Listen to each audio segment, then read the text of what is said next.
Good afternoon and welcome to this edition of the People Progressing Podcast. And just overjoyed with John O'Leary today. We're going to dive deep into his book called In Awe, which is a real game changer. It's a game life changer book, and I'm begging everyone to go out and get it and read it again, and then guess what? Read it again. He's an amazing man, and John, I know I've had you on before. But give us a brief story on your backstory at 9 years old and what happened, and then we're going to get into your book. Okay. Well, so first of all, Joe, hello again, Hello, my it's friend, awesome. and hello to you and your community. It's great to be back. You probably forgot to hit record the first time, so now we are making up for lost time, and we'll No. cover some of the same tracks. Hey, so here's the backstory, man. When I was 9, I watched boys in my neighborhood play with fire and gasoline, and what these little guys would do is they would sprinkle some liquid on a like grass, stand back a couple feet, throw the match on top, and wham, it would dance to life. And this was way back in the 80s when kids were a little bit more reckless and they lived outside and there were no cell phones. So I figured if these kids could do it, so could I. So on a Saturday morning, January 17th, 1987, with my mom and dad both gone, I walked into the garage. I bent over a can of gasoline, lit a piece of cardboard on fire, walked over to the can, bent down, tried to pick it up, Joe, but it was like too heavy, 5 gallons, it's like 42 pounds. So I set the flame down, bear hugged the container, and then very carefully began to tip. And I'm waiting for liquid. And before the liquid came out, of course, the fumes pulled the flame into the container. It created this massive explosion, split the metal in two, picked up the 9-year-old boy, launched me 20 feet against the far side of the garage. And man, I found myself on the far side from where this thing all began, on the floor, on fire, surrounded by flames, having no idea what to do next. My life was forever permanently changed. And given 0% chance to live. Right. I mean, I had to make it out first. So come out of that garage, and it's a long sequence of like miracle upon miracle that led to it. But this little boy comes back into the house on fire. My brother Jim eventually saved my life by putting out those flames, burning himself in the process. Calls 911, chases the dog and the sisters out of the house. The firefighters show up, the ambulance shows up. I get hurled off to the hospital. And to your point, I have burns on 100% of my body. 87% were third degree. There's no chance of surviving. Even in 2025, like there's just no chance. And so when there is no chance, what do you do? And we leaned into one another. We leaned into our faith. We turned it over to people stronger and smarter than we were. And we kept taking the next right step forward. It was a street fight and it was worthy. It proved worthy over time. John, one of the heroes of that story, I know the last podcast you were on, we talked a lot about your brother. It's Jim, brother That Jim, is right. It's Jim. and what he did for you by taking you out, dropping, rolling you in the front yard, and so forth. Another hero in this story was your little sister who kept running back into the house Right. and filling a glass of water and pouring it on your head. Explain that a little bit real quick to the so everyone understands what she did for you. I mean, so you got to understand how chaotic this is. The house is burning. I'm outside on a January morning with a little bit of snow on the ground. I'm naked because my clothes have been burnt off and my skin has been burnt off. Like this is about as bad as it gets. And these kids are ill-equipped to even imagine handling this. Like, they were playing Barbies upstairs that morning when the explosion happens. Like they're not ready for this. They're a 7 and 11. That's how old the girls are. My sister Amy, she's 11, comes outside and sees what's going on with me and just comes over to me and puts her arms around me and doesn't let go. And she keeps telling me, John, it's okay. Have faith and fight. The best is yet to come. Wow. And as she's saying this to Wow. me, like, dude, I'm looking down and looking around. I'm seeing my body. It's scorched. I'm looking up and seeing our house. It's a flame. And I realize my life is over in more ways than one. So I say to her, and this is not in the movie because it's too harsh, like it's too hard for people to even hear, but here it comes. I tell her, Amy, it's not okay. Go back into the house. I don't care if it's on fire. Get a knife, come back out here and kill me. Oh, wow. So she says to me, John, shut up. What are you talking about? Have faith and fight. The best is yet to come. And overhearing this dialogue is this 7-year-old girl, Susan. She goes, after hearing that I want a knife, back into a burning house. She gets, I think you alluded to it, a cup of water, comes back outside, throws it directly into my face, turns around, runs right back into a smoky house. The flames have made their way from the garage now into the kitchen. She works her way through it, gets a second cup of water, comes back outside, throws it into my face. And then she wheels and goes back in a third time. And scripturally, one of my favorite quotes is, no greater love is this than to lay down one's life for one's friends. And that's what she's ready to do at age 7. She doesn't ultimately lay down her life, but she's willing to. She comes back outside 3 times with 3 cups of water, each time throwing them right into my face. And I'm burned, Joe, as you know, man, from my neck to Yeah. my third degree. But the part of my body that is not burned that badly is my face. And the physician actually credited her with not only saving, my boyish good looks in front of you right now. Like, thank heavens. Like, what a gift it is to have your face, but also my hair, which you're like, well, that's nice, man. Like, it's more than nice. All the skin from my entire body came from my scalp.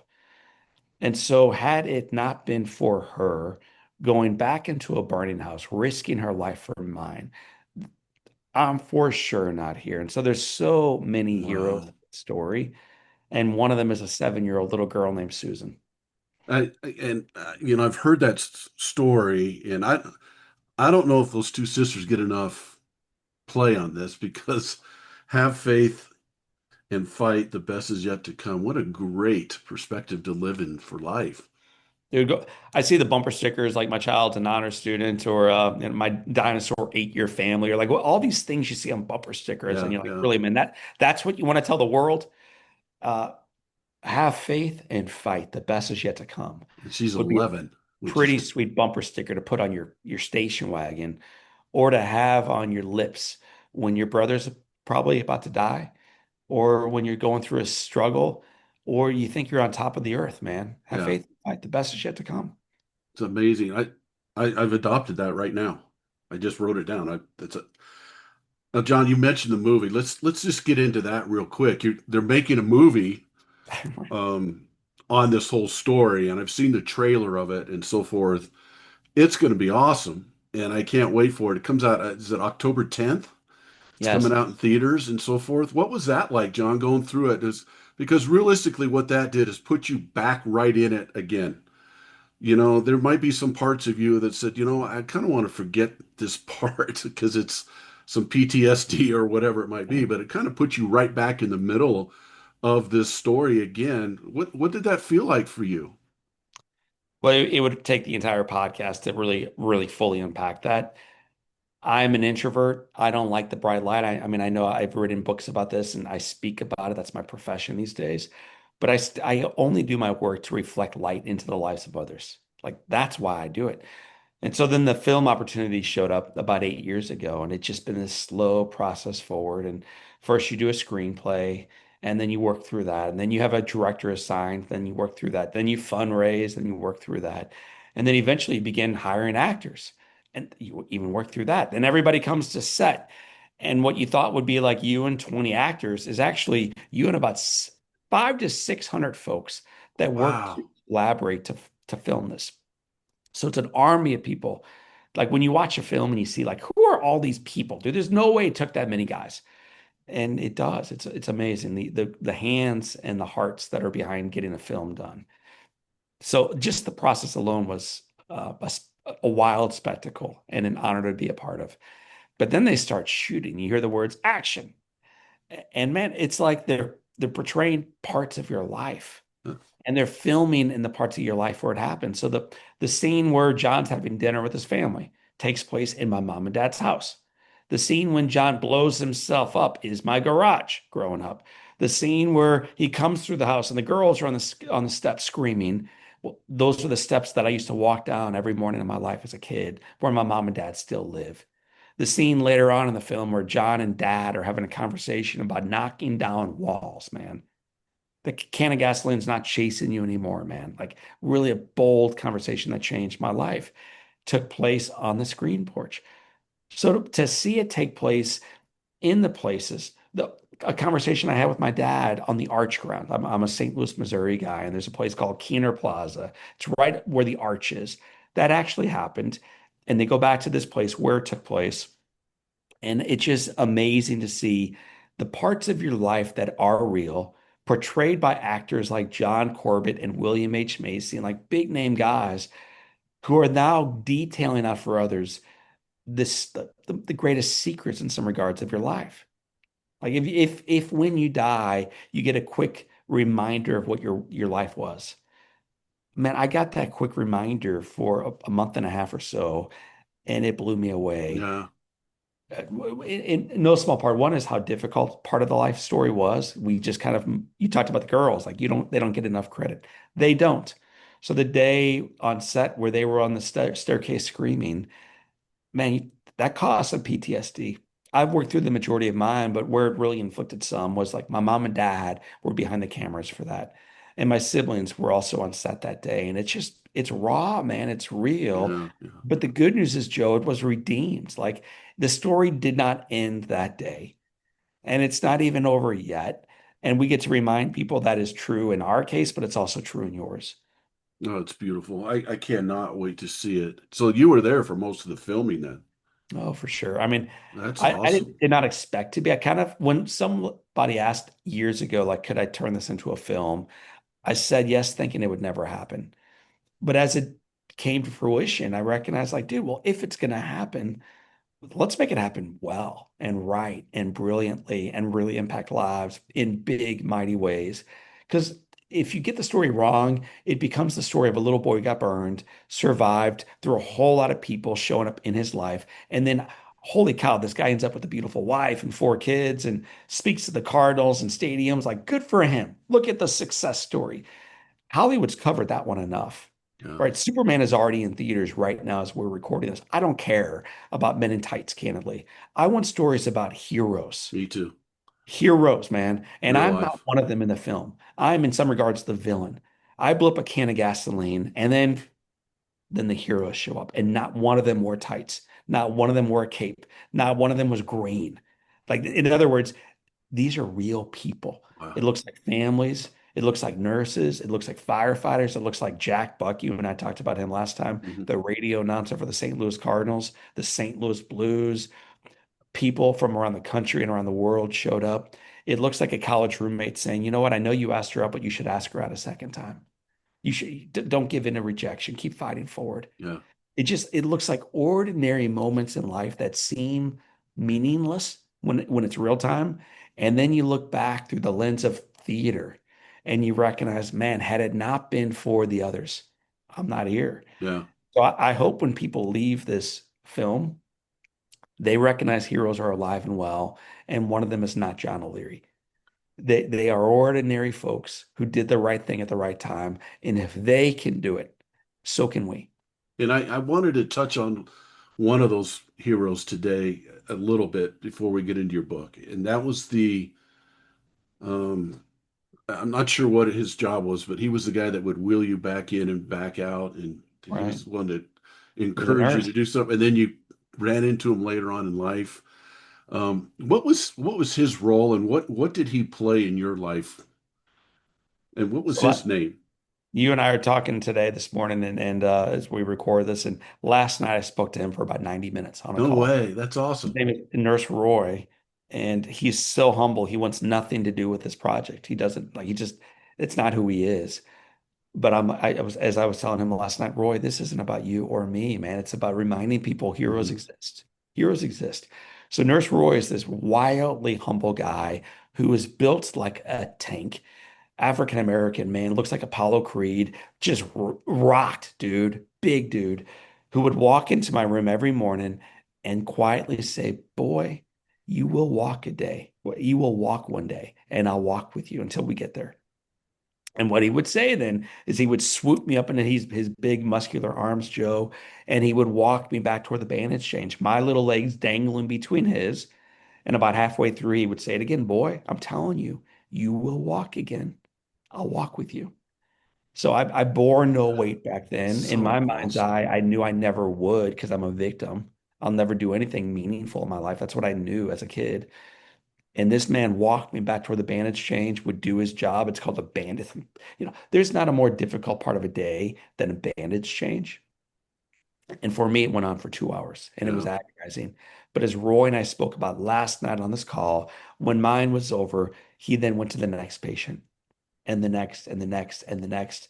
And 8 hours later went home and then came back the following day. And that man did that work for 31 years. Wow. So Roy saved my life by keeping the bandages cleaned. I never got an infection while I was in hospital for 5 months. And not only that, I think he breathed life back into mine by casting a vision that was bigger than the struggles of today. When you are telling someone that they will walk again and they are not alone, eventually they begin to believe that, even when physically they can't do it yet. Right. Right. They recognize now there's a vision for your life. This guy's speaking truth over me and speaking hope into a area filled with despair. So I'm here, as I alluded to on the front side, through God's grace, undoubtedly, and because Roy and Susan and Amy and Jim and firefighters and paramedics and first responders, like this army of folks. And if the story ends coming home from the hospital, it's a good moment. It's a Yeah. Hallmark movie. Yeah. But when it gets just like, whoa, man, is how these people keep loving this kid forward into his adult life. So much so that one day a kid who never saw value in himself begins to recognize that maybe he can do things for others, And which you would do. lead eventually into a career and a life of service. Yeah. And John, I wanted to ask you that Roy, another hero in this story, lived his purpose every day, didn't he? His He purpose did, of but I mean, serving and helping people. He got to live that every day. Not too many people, I shouldn't say not too many, but there's a lot of people who can't say that. I think many can't. And I think the important thing to recognize is Martin Luther King said in the mid 60s, if you are called to be a street sweeper, street sweeps. So all the hosts of heaven stopped what they're doing and said, my gosh, there lived a street sweeper who swept his streets well. And I say that to you because right now we want to become the podcast host. We want to become the Hollywood star. We want to become the biggest blogger. We want to become the wealthy business owner. We want to become the guy who's the guy that every other guy looks up to. That's what we desire. What Roy modeled through a 31-year career and what MLK spoke about. Listen, King wrote about racial equity, undoubtedly. But if you look at the end of his work, it's really about work, the value of your work. When he gave that quote, the one I just referenced, it wasn't to a group of business owners reminding them to be humble. It was to middle schoolers in Philadelphia. Oh, And wow. if he gave that same talk today in Philly or in Denver, where you live, or St. Louis, where I live, he would be booed and mocked because none of us want to become a street sweeper. Who would? Yeah. None of us would want to become a CNA whose miserable job it is to carry patients back and do a bandage change. That's below me by a lot. What the best among us recognize is nothing is below you. And when you do your job, do it well. And in doing that, you will transform not only your career to what a purpose and meaning and passion, because it's not like you do your passion, you find it, it's you model it. Yeah. You go back forward every day, you pull your pants on, you pull your belt loop tight, and you go to work. And if that's as a podcast host, then do it well.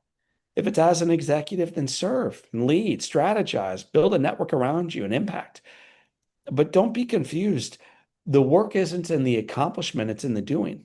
Like that's where the purpose lives out, man. That's where the passion is discovered. So Roy lived his passion not because it was easy, but because he was called to serving the least among us. And final thing I'll say on this and then be quiet.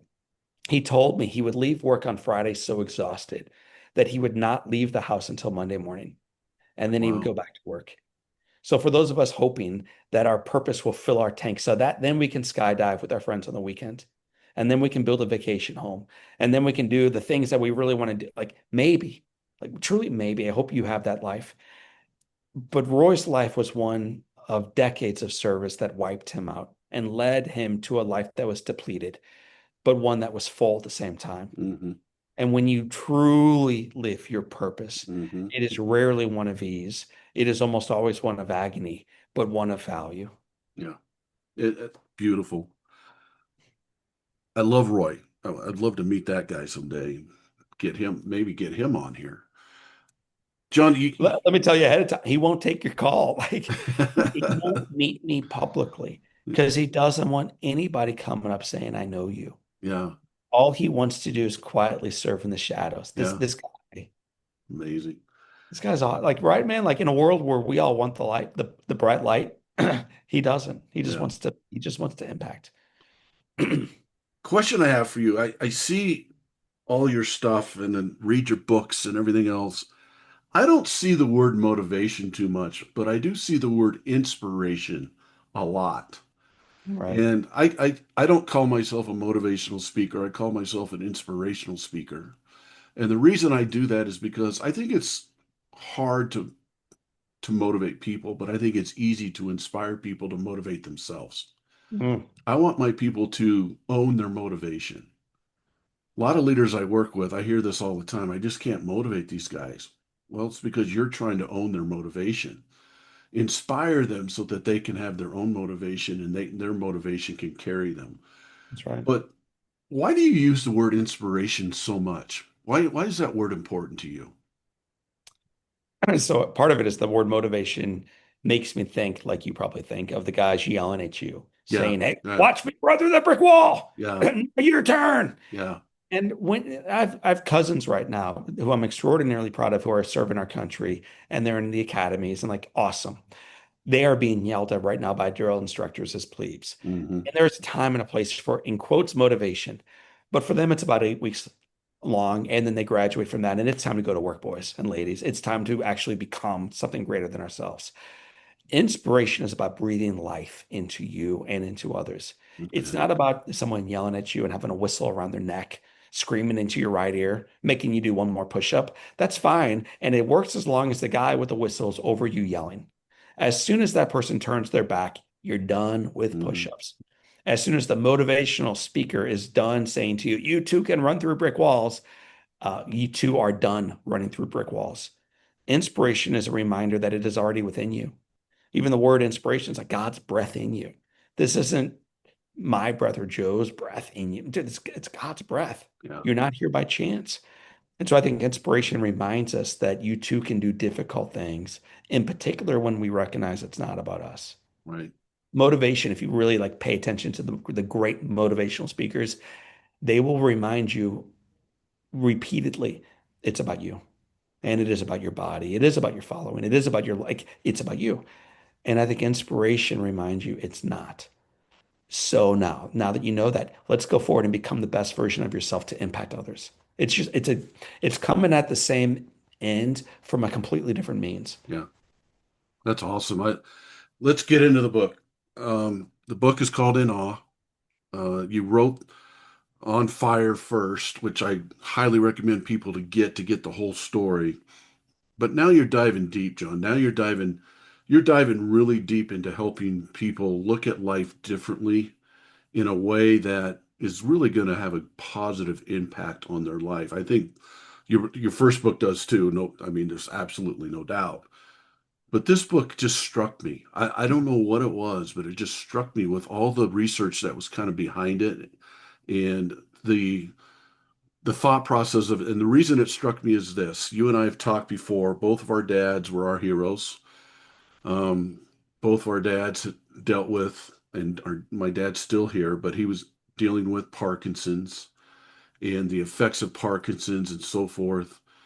And just reading up a little bit about your dad, one of the things that I read about your dad was perpetually in a good mood, always in a good mood, and always helping our homework and always getting us up in the morning, singing a song and all those things. And my dad was always the most positive person and always lifting others up above himself and all Right. these different things. When I read this book, it made me realize why my dad's still here. He's Mm. 90. He's had Parkinson's for 17 years. He's fallen and broken a hip. The next year he fell and broke the other hip. The next year he fell and broke two bones in his back. Last December he went through a bout of pneumonia where they called us in. Hospice called us in and said 2 days. He's still here. And he's not, after reading your book, it made me understand why. He's not done living in awe Wow. because everything my dad does is in awe. When I drive him down the highway, he grew up here in Denver, but driving down the highway in Denver, he's still in awe looking at all the new buildings and the cranes and how many cranes are in downtown building buildings. And he's in awe constantly. He's in awe of all people. He finds the greatness in all people and he focuses on that. He's in awe of all people. It resonated with me because that's my dad. You're living it. Yeah. Why did you write this, John? What propelled you to get into this and really look back at, because it's based on getting back to our childhood Right. senses of wonder, expectancy, unbridled generosity, curiosity, and belief. Mm. Why did you do that? How did this happen? So, in short, um, I was going through life a little bit on cruise control, even though it was a good life, and I'm modeling hopefully what it looks like to be on fire. Yeah, Like to really be passionate about the gift of each day. But if I'm being honest with you and with your listeners and with myself, I was also taking things for granted. I was a little cynical. I was becoming bored by some of the things that happen in life. Like it sometimes seems monotonous. yeah, I think we all deal with that, or hard. And then in the midst of that, I was raising these kids. I have four kids. And the way your father looks at the new buildings and the cranes coming up in Denver, or probably the way your father says, "Gosh, look west, Joe. yeah, Look at I've been in Denver 100 times, and the vast majority of my adult friends in Denver never look west to look at the mountains yeah. It's crazy. unless they're lost and they need to figure out which way. Oh, there's west. Okay, now we'll go this way. Yeah, They don't see truly the magnificent wonder of where they live, like your dad does, and like my kids did. And so I'm watching guys like your father and other wise people who are so in awe with life. And then I'm observing these children, and every single thing they did was wondrous. Like they just were blown away by the gift of their life. And then the final nail in the coffin where I'm like, dude, I need to write a book about this. I flew out to Maui for a speech, some fancy hotel. I check in. People behind me are mad about their flight, and I get that. My flights have been delayed before, but like, dude, we're in paradise. yeah, You're in. They offered you a glass of champagne when you checked in. Water's over there if you don't like to drink, and you are about to get your room. And they just kept nagging about the flight. So then I check in. Then I go for like this AV check. All right. And the lady in charge, I'm like, I can't wait to get outside. Have you been out there yet? She got checked in 4 days ago. And she goes, no, I've been working. So I'm like, dude, here you are at this elite property in paradise, and I know we got work to do, but make sure when you travel, you bring the flip-flops and the swimsuit. I don't care if you don't think you look good in the suit anymore. Kids don't care. They jump right in, full tilt. They don't even wear shoes when they run through the lobby, man, because they can't wait to hit the sand. And I wanted to write a book ultimately to my kids because there will come a time, in fact, I think we're there, they're all teenagers already, where they will forget the lessons they taught me. And I wanted them to be reminded of what it looks like to live in profound awe of everything, everything. And one more thing on that. Those who come back from space are changed. I don't okay, even know if Elon has been up there, but those who actually go way up there, man, they circle the moon. They look at the Earth they are orbiting. They come back with a permanent sense of what they refer to as awe. Like they when your life has been changed radically, if you're truly paying attention to it and you're being intentional, it ought to remain permanently changed. yeah, And so we have these experiences, Joe, where we have a near death with a cancer, but then we get better and we forget about that. Where we raise a child and we hold this miracle in our arms, but then we start yelling at the child because they just drive us crazy. And we just we take all of it for granted. And this book was me shouting, stop, stop. Be in wonder of the miracle that your life is. And if you can do that, you can also be bold enough to be in awe of the miracle of those who vote, who worship, who act, who love differently than you. So it was this cry to be in love with life again. It's amazing. I have to go over this study because it fascinated me in the book, and I don't want to give too much of the book away, but the paperclip. The paperclip study was fascinating to me, and the fact that 98% of 5-year-olds tested creative genius. 98% of 5-year-olds are a creative genius, and by the time they become adults, only 2% are creative geniuses. And they backed it up with the paperclip story. Can you explain the paperclip story just real quick? For sure. And it has to be real quick. I haven't shared this story in a long, long time. So it's going to be the the Reader's Digest version. Yeah, Ultimately, it is if they put a paper clip in front of you, how many things can you do with this? And you and I, Joe, are like, well, you could put two pieces of paper together. Okay. yeah. Five. Okay. 10. Anything else? I guess you could use it as a bookmark. Perfect. Anything else? Maybe you could put it on the counter because then if it would serve as a reminder, like you have something to do. And but once we get like three or four things, it's like, dude, there it is, man. Paper clip. The name names it, and then you put it in front of a child, and you're like, what can you do with this? And they're like, well, if you turn it this way, it could be a sword. And if you turn it that way, you could use it as a fork. Look, watch this. I'm eating watermelon now. Awesome. If you did this, you could hold two of them. You could hold corn on the cob together. That's what it's corn on the cob holders. Okay. What else? Well, if you made it huge, it could be a bike rack. So if you just made it a little bit bigger than this, and now you chain bikes to it, it's a bike rack. That's what it is. And so, in other words, they think so nonlinear about what the thing in front of them could be. But then eventually they're told, and this is not a knock against educators. I married one, so teachers don't hang up on me. But they are told in first grade, and certainly by third, no, I'm sorry, it's multiple choice, and that is a paper clip. It is intended for two pieces of paper coming together. Yeah, And then it becomes Scantron by high school. And then ACT and SEC to get you. There is one path forward, brother. yeah, Get it right or fail. And by the time they give that same test to you and me, we say it's a paperclip. That's what it is. And so, like, yeah, the point is we think there's one path to a solution. And unfortunately, AI is reminding us that is not true. And before it becomes fully baked, maybe we should really question whether we should fully bake it. I'm serious about that. Should yeah, we really fully bake this thing?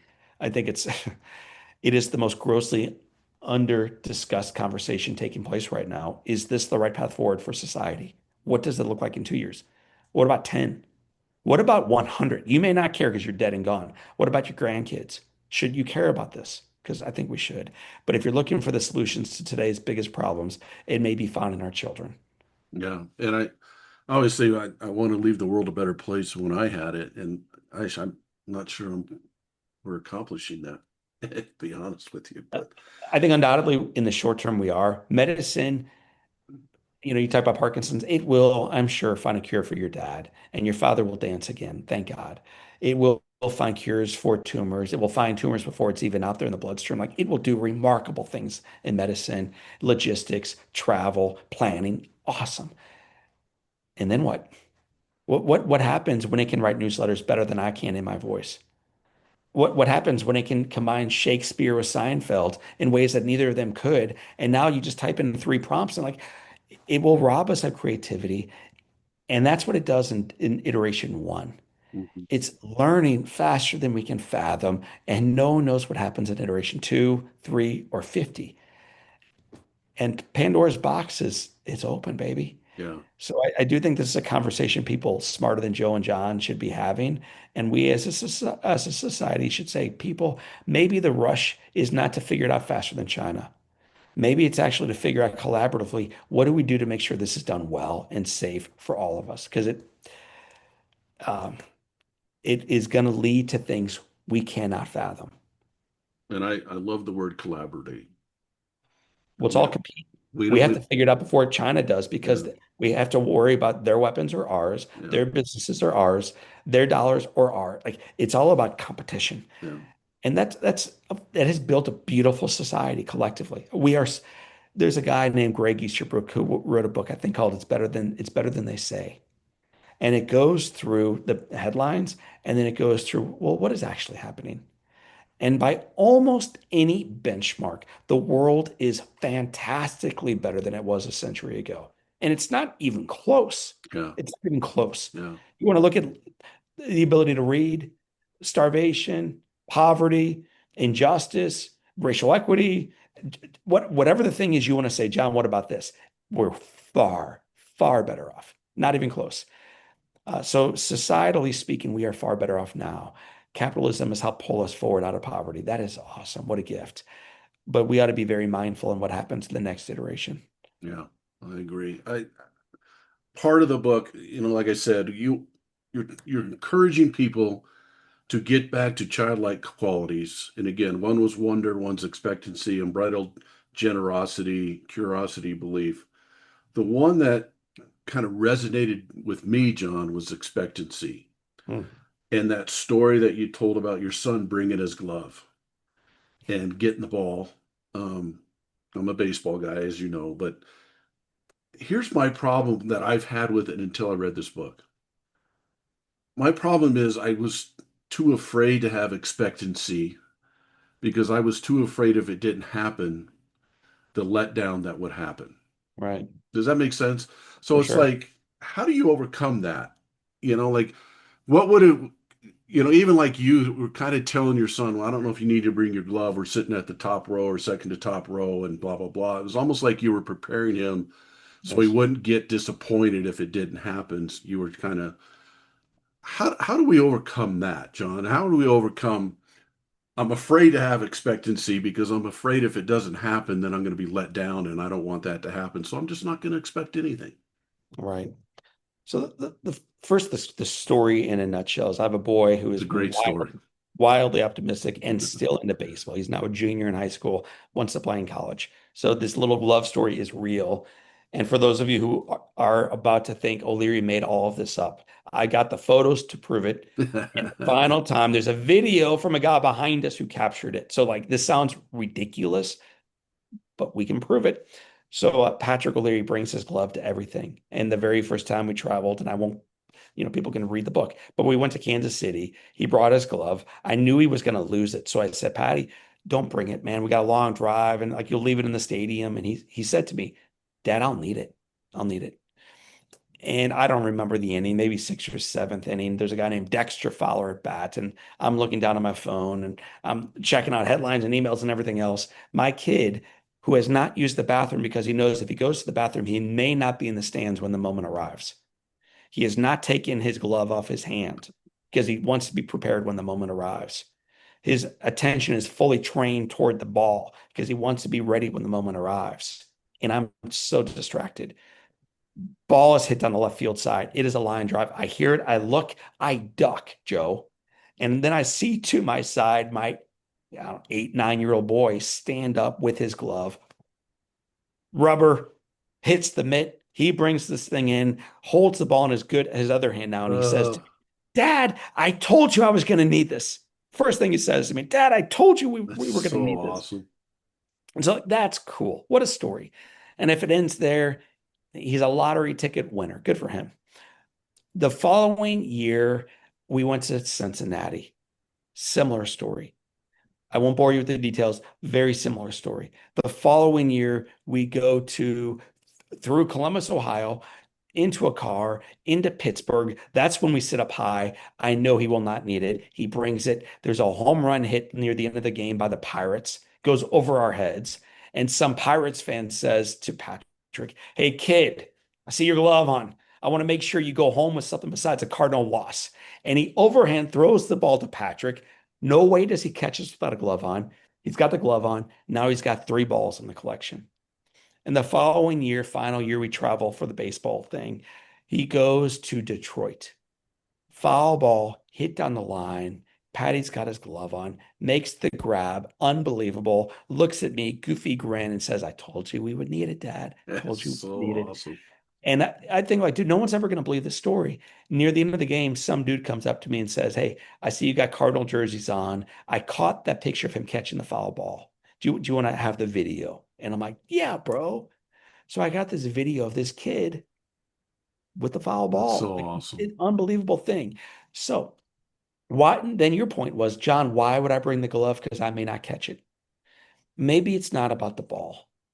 Maybe it's about who you become in expecting it. The crossover now, if you switch sport metaphors into basketball, is I did a similar thing with my wife.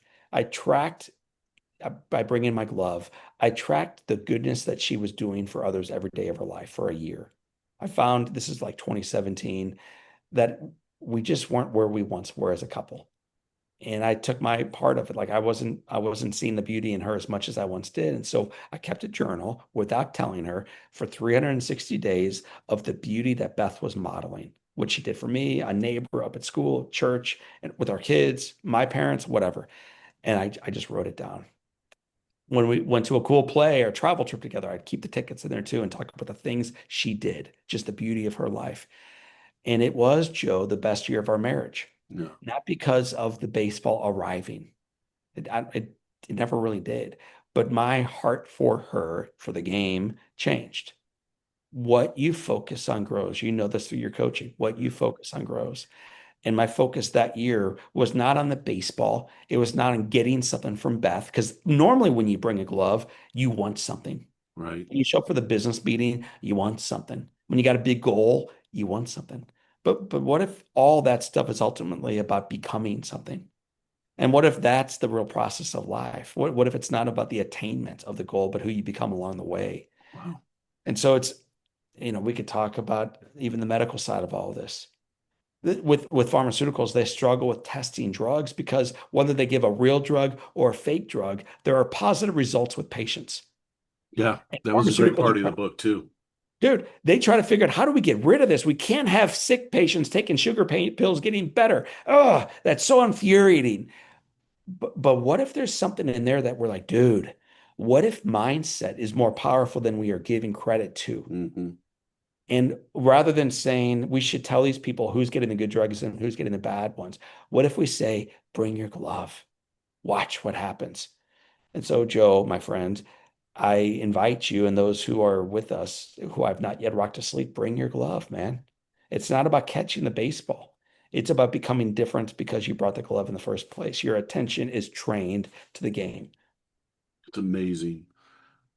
The biggest question I have for you on this book is this, John, because if we could live our life with more wonder, if we could live our life with more expectancy, more unbridled generosity, more curiosity, and more belief like children do, our lives are so much easier and better and fulfilling and so forth. The hardest challenge in this is making that change, Right. changing that mindset to those things. How did you do that? You said you got to a point where some things happened and it just made you think, and you watched your kids and you watched your son bring the glove and all these different things, all the way back to when your sister took the water and poured it on your head, the unbridled generosity that she had there Right. and so forth.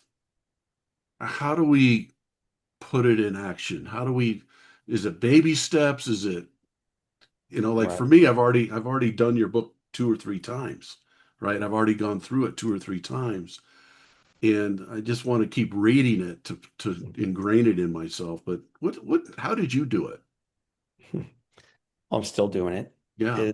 It's important in most cases to recognize it's not like a Damascus moment for most of us, which means it's not like all of a sudden lightning flashes and the world changes. For some of your listeners and viewers and the folks you coach up, like maybe that's part of it. But for the vast majority of us, it looks a lot like work and it looks like a lot like intentionality and it looks a lot like doing the things that no one else wants to do. So when the world is able to comment on the things that happened at the Coldplay concert over the weekend and the mockery that was and jump on that and comment and post and share and just have a blast with it, I think great leaders are ignoring that story because instead they're focusing on the things they do have control over and how they can get better. When the world is reading the headlines or cursing traffic or mad at the president, this one or the previous one, great leaders. And they don't have to. have a job title. They can be children or they can be 90-year-old dads with Parkinson's disease. Great leaders are focusing on what they have, that no market correction, no struggle in life, no traffic jam in Denver can take away from them. And so I think the very first step is to be intentional in how you start your day. On the advice of some other people far wiser than myself, wake up about an hour earlier than I want to. Go outside with a coffee and a water. Today it's gorgeous where I live. Frequently it's either way too hot or way too cold. I live in the Midwest, but I go outside regardless of the medical of the weather condition, and I go out in darkness and I listen to the birds, and I still settle myself and I pray and I reflect and I look east. And as the light cuts through the darkness, eventually I give thanks to the gift of life, man. I give thanks to God for the chance of another day of doing better than yesterday. I read a little bit of scripture. I plan out the day before it starts. I, I'm intentional because once the day starts, man, I've already lost it. Yeah. Once the bell rings and I'm getting kids up for school and I'm behind for a work meeting and this podcast, then another, and that project over there, I'll never catch up.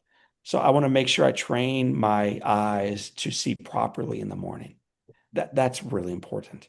Secondly, throughout the day, I try to meet people, whether Joe White or randoms, with the words, I love you, and there's nothing you can do about it.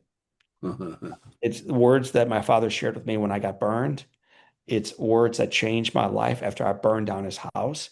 It's words he shared with me when I crashed his car in Colorado. We were out skiing in college. It was a brand new car, Joe, and I crashed it. I think he's going to be all mad. And he says to me, John, get it through your thick skull. I love you, and there's nothing you can do about it.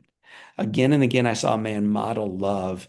It changed the way he showed up for others, and it changed the way I felt about him.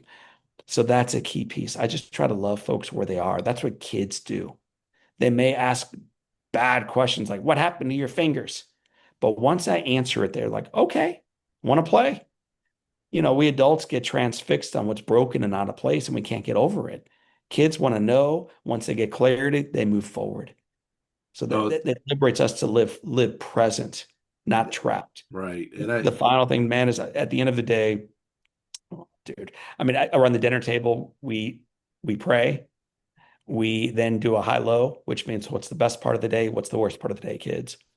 And everybody shares. And then what's one kind thing someone did for you? What's one kind thing you did for others? well, And you may be asking, John, why do you have nothing better to talk about? And my response is, I can't think of anything better to talk better. about Yeah. than a highlight and a low light from a child's day because they know it's coming. And then more importantly than that, what's one nice thing someone did for you? Because the world is saying there's no niceness out there. There's no evidence of kindness. Have you seen the news? Are you on social media? It's all bad. Yeah. What's one kind thing someone did for you, kids? Now their eyes are looking for it. They're bringing their glove, Joe. And then more importantly, they know my old dad's going to say, what did you do for someone else?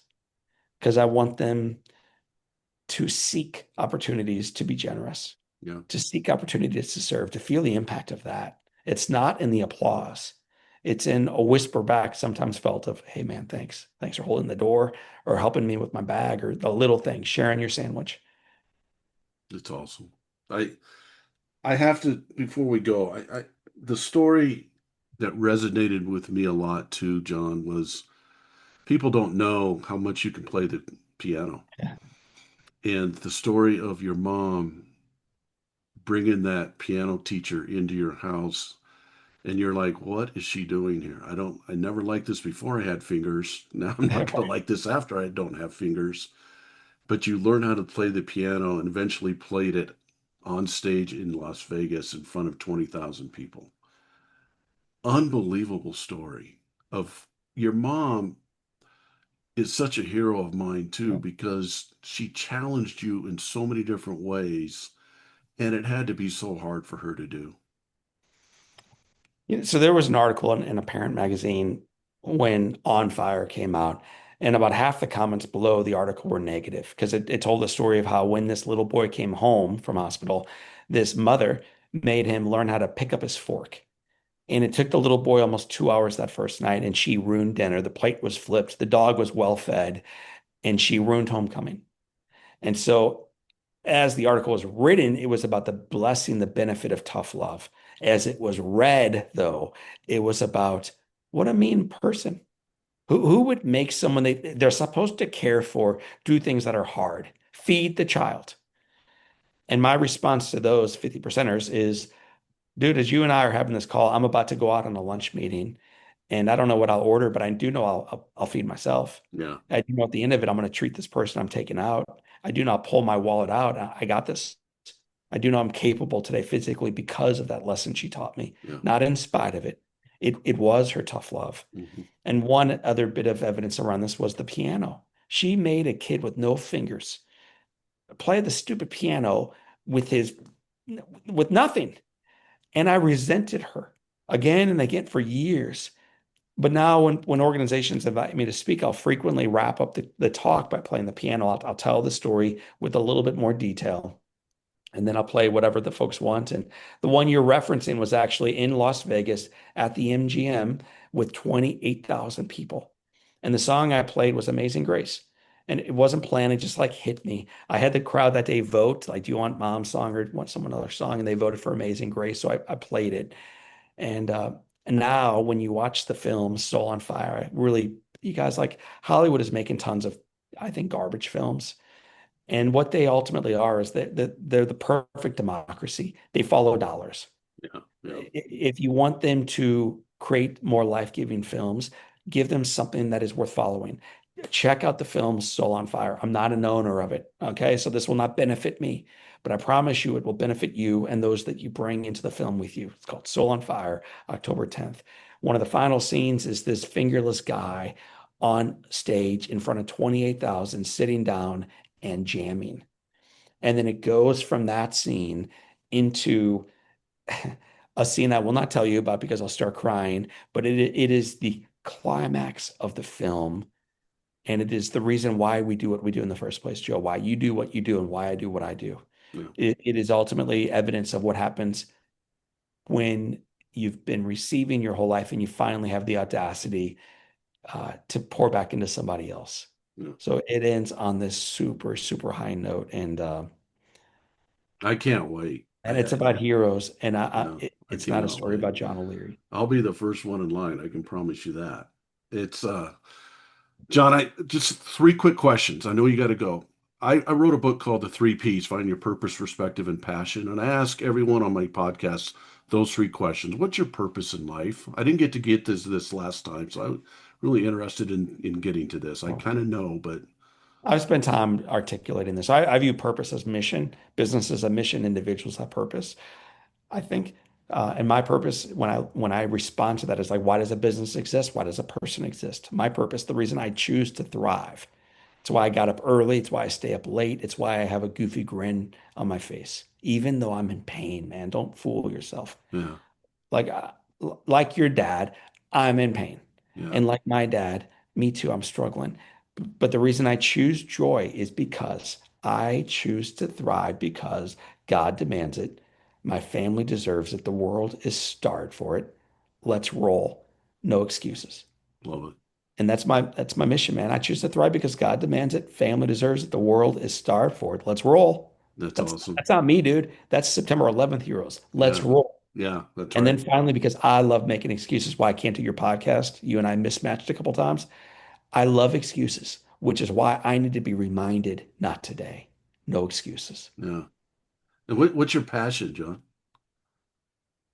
Man, I think loving people enough that they begin to recognize that they have reason to exist fully, Yeah, that regardless of job title or background or mistakes or brokenness, that there's a call on their life to be used for good, that your past does not need to negatively define you, that your upbringing doesn't have to chain you down, that you can become far greater. And that happens as soon as your life becomes about something bigger than your life.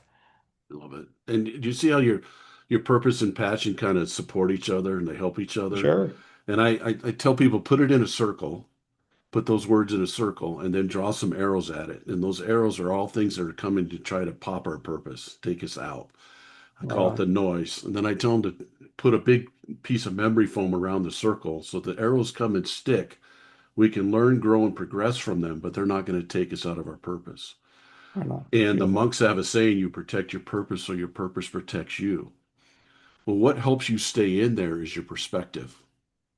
Like if you have a perspective that says, "Oh, this, I knew this was going to happen. It always happens to me. I knew this arrow was going to come today. Now I have to deal with that." That Yes. perspective is going to get you out of your purpose. So what's your purpose that keeps you in there? I mean, your perspective that keeps you in there. Mm. So I love your methodology. And for me, it comes from a conversation I had with my dad at age 10. And by the way, I was ill-equipped to handle these questions, but as you're speaking, I know the answer. Yeah, So the answer to this one is I'm getting ready to go back to school. I don't want to go because I'm in my mind disabled.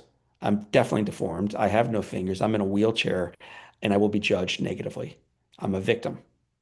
And by the way, you don't need to be a burned kid to be a victim to life. yeah, So I'm a victim, dude. I know all about victimhood. I've lived it. So I'm telling my dad this, and then I say to him again and again, why me? Why me? And finally, dad gets up, shuts the door, comes back and says to me, John, damn it, why not you? Why not you, man? This terrible thing has happened. If you want to be a victim for the rest of your life, have at it. No one will ever blame you. You've been through the worst. But John, you have a choice here. You can become a victor. And every room we roll you into, or maybe one day, John, God willing, you will walk in, people will look up in amazement and in awe at who you are and what you've overcome. And then he said, John, victim or victor, your choice, not mine. My wise father kissed me on the forehead, stood up, walked out of that room, and left a 10-year-old to wrestle. Victim or victor? So when you ask me for my perspective, dude, I am the ultimate victim who has been redeemed through grace and through love and has recognized what happens when you show up in life and you stop making excuses and you start living fully. amazing. So that's it. I have the perspective of a victor. The one wish I had, John, is I wish my dad and your dad could have had lunch. They will one day, and I hope it's Yeah, not too soon because your dad needs yeah, more time in awe. yeah, And then my dad broke both hips and broke both femurs and broke both wrists. And yeah, like, so this journey you're on, you hear these words, and for a listener, it's like, oh, that's hard.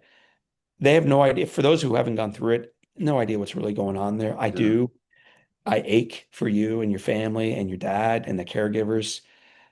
And your dad's story will be redeemed, and your lives are being changed because of his model. What a gift. So let's keep learning from our dads. Well, that's what I do. That's why I do what I do now, is to try to carry on his legacy. And I know that's what you're doing with your dad. And Right it's on. it's an amazing thing. John, thank you. I know that we're over time. I could go a whole day with you. For you to say yes and to come on again is just, it means more to me than you'll ever know. And I can't wait for the movie.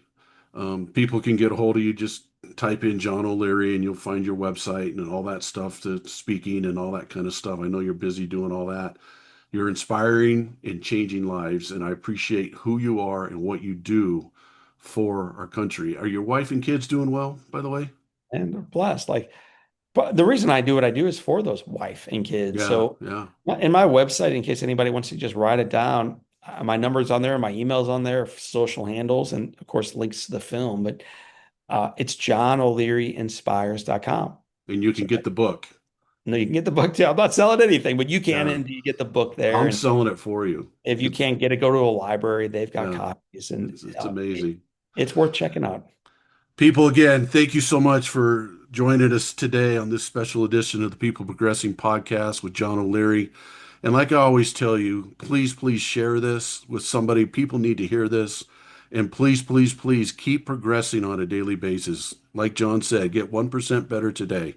Have a great day, and we'll talk to you soon.